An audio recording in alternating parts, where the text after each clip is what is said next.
Na-discover na si Atong Ang ay ginagamit ni Sunshine Cruz para sa isang aspeto ng investigasyon ng kumpanya. Kung bago ka lang sa channel na ito, huwag kalimutang mag-like, share, comment, and subscribe. Inirekomenda ng Senate Committee on Public Order ang dangerous drugs ang karagdagang investigasyon sa gaming tycoon na si Atong Ang at sa kanyang isabong firm, Lucky 8 Star Case, kaugnay ng pagkawala ng ilang mahilig sa sabong.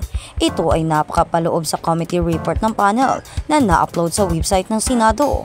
Si Senador Ronald Bato de la Rosa sana ang mag-sponsor ng committee report sa plenaryo ng Senado ngayong araw, ngunit ipinaglaban ng Kamara ang sesyon nito hanggang Lunes. Sa ulat, inirekomenda ng Committee ng Senado ang Criminal Investigation and Detection Group or PNP-CIDG ng Philippine National Police, gayon din ang National Bureau of Investigation or NBI na magsagawa ng karagdagang investigasyon laban sa mga opisyal, tauhan at empleyado ng Lucky 8 Star Case Incorporation, kasama si Mr. Charlie Atong Ang.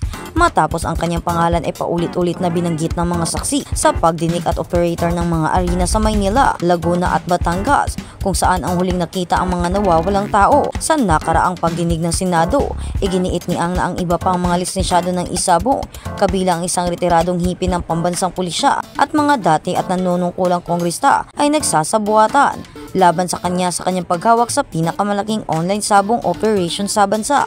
Ginawa ng negosyante ang pahayag habang siya ay sumisigaw ng masama sa di umano'y pagsubok sa pamamagitan ng publisidad at ang kanyang kumpanya ang Lucky 8 Star Case Incorporation na pinili ng Senate Committee on Public Order and Dangerous Drugs. Pinanggit ng committee ang depensa ng Lucky 8 Star Case Incorporation na iginiit na ang kanilang korporasyon ay hindi bahagi ng anumang transaksyon sa pagtaya sa mga laban na isinasahing papawid o ipinapadali nito, at sa gayon, inaangkin nila na hindi direktang interesado o namuhunan sa mga resulta ng mga laban. Dahil dito, ginawa silang walang malasakit sa sinumang manalo o matalo sa isang laban. Gayunpaman, isinaalang-alang din ng Senate panel ang pahayag ni Attorney Angelo Nino Santos, presidente ng Lucky 8 Star Case Incorporation. Sa pagdinig, inamin na ang mga arena kung saan nawala ang mga nawawala ay nasa ilalim ng pananamahala at operasyon ng isabong firm. Ang pagpapatakbo at pamamahala ng mga arena ay nangangahulugan na ang sabong nagaganapin doon ay naaayon sa itinatag ng mga tuntunin ng sabong. Sa kabila ng sinabi ng Lucky 8 Star Case Incorporation na nagpo-broadcast lang sila lamang sa mga laban, sila pa rin ang may kontrol sa kung ano ang laban o laban ang gaganapin sa kanilang mga arena. The committee report read, mismo ang presidente ng Lucky 8 Star Case Incorporation ay nagpapatotoo sa pagdinig ng committee na sila ang namamahala at nagpapatakbo ng mga arena ng sabungan at nagdaraos pa ng mga kaganapan kung saan nawawala ang mga nawawalang individual. Hindi rin itinatanggi ng korporasyon na ang security personnel sa loob ng kanilang mga arena na di umano ay kinilala ng ilan sa mga testigo ay siya ring mga taong nagkulong sa mga nawawalang individual na kanilang pinagtatrabahuan. Pagdagdag pa nito, bukod kay ang panel ng Senado, batay sa mga natuklasan nito ay nagrekomenda rin ng karagdagang investigasyon laban kay Santos at iba pang mga opisyal at direktor na sangkot sa operasyon ng kanilang korporasyon at ang mga arena sa ilalim ng kanilang pamamahala upang magbigay ng liwanag kung saan ang mga nawawalang tao. Gayon din, inirekomenda ng panel ng Senado ang PNP, CIDG at NBI na imbestigahan pa ang mga individual na sinasadyang magbigay ng mali o gagawang-gawang impormasyon para iligaw ang mga ahensyang nagpapatupad ng batas sa kanilang investigasyon. Kung may sapat na ebidensya, hinimok ng Senate panel ang pagsampa ng mga kaso, ang obstruction of justice, false testimony at iba pang naaangkop na kaso. Hiniling din sa PNP at NBI na ipagpatuloy ang pag-iimbestiga sa lahat ng naiulat na kaso ng mga nawawalang tao kaugnay ng mga aktibidad ng isabong hanggang sa tuluyang malutas ang mga ito at upang matiyak na ang mga batas na ipinatupad upang i-regulate ang mga aktibidad sa pagsusugal ay ipinatupad at sinunod sa lahat ng kinaukulang entidad. Charlie Atong Ang, kaibigan ng Dispose, inirekomenda rin ng Senate Committee on Public Order and Dangerous Drugs ang susunod na administrasyon kung magpasya itong payagan ang operasyon ng isabong na gumawa ng batas na kumukontrol sa industriya ng online sabong. Dapat isama sa batas ang paglilimita sa mga operasyon ng isabong sa linggo at mga legal holiday katulad ng provincial ng Presidential Decree No. 449 o ang Cockfighting Law of 1974.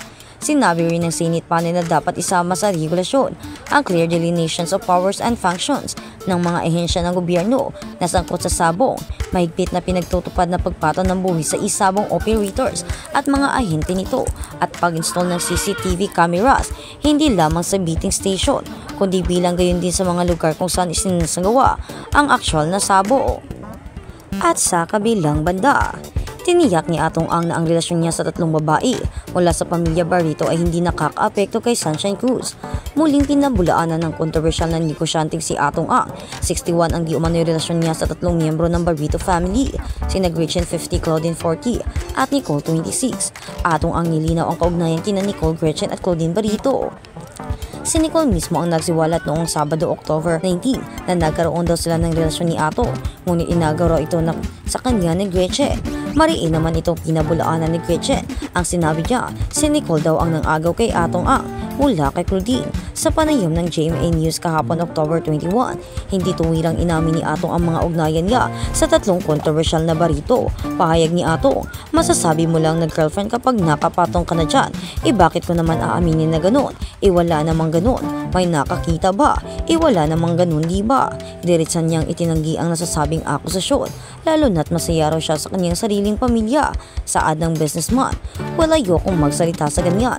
Totally dinidinay ko lang talaga yan. Kasi bakit ka magsasalita ng kung ano-ano? Basta ang sa akin, happy ako sa pamilya ko, sa asawa ko. Kung totoo man daw ang nasabing illicit affairs, hindi raw sana isinasama niya ang mga Barrito sa kanyang pamilya. Sabi nito, maliwanag naman na isinasama ko sila sa pamilya ko. Ibig sabihin, makikita niyo doon na walang kalukuhan. Kung ipagpapalit mo sa iba, dapat hindi ko sila ipinagsama-sama ng ganyan, diba? Unang-una, hindi naman kami nagsama sa mga bahay-bahay. Wala naman kaming mga bahay. May kanya-kanya kaming buhay. Tuwiran ding pinabulaanan ni Atong ang aligasyon ni Nicole na inagaw sa kanya ni Gretchen, ang negosyante. Ayon kay Atong, tumulong ang ina ni Nicole na si Marichi Barrito sa pagpapalago ng kanyang mga negosyo noon. Ang istorya naman dyan, siguro mga 8 years ago or mga 9 years ago, si Marichi na mami ni Nicole, tumutulong sa negosyo ko yan. Noong nag-i-start pa lang ako, di ba lumabas ako ng kulungan, tumutulong sila sa akin sa negosyo ko dati. Nag-aaral pa raw noon si Nicole, dagdag pa niya. Tapos nung graduate naman si Nicole, tumulong naman sa akin si Nicole, yung sa mga booking ko lalo na kapag may mga flight ako. Nakakasama ko na si Nicole noong nakagraduate na. Kwento pa ng negosyante, naging maayos ang relasyon ni Marichi at Nicole sa kanyang pamilya kung saan nagbabanding pangaraw sila. Naging close sa mga anak ko, nagpupunta sa bahay ko. Kami nila Marichi. Magkakasama kami dun sa restaurant nila Art at ID before. So naging close kami sa family rin. So nangyari yun mga 4 years kaming magkakasama noon. Ang dagdag pa niyang kwento, si Art at ID ay ang mister ng actress na si Sylvia Sanchez. Parang anak na raw ang turing niya noon kay Nicole. Talagang very close ako kay Nicole. Talagang naging parang anak ko na rin talaga yan.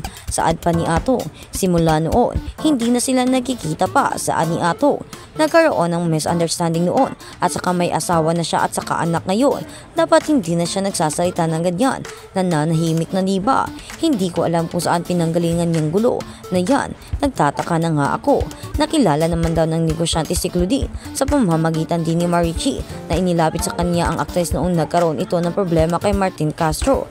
Si Martin ay isa sa mga malalapit na kaibigan ni Remart Santiago, ang estranged husband ni Claudine at ni Derek Ramsey na boyfriend pa ni Angelica Panganiban noong 2010.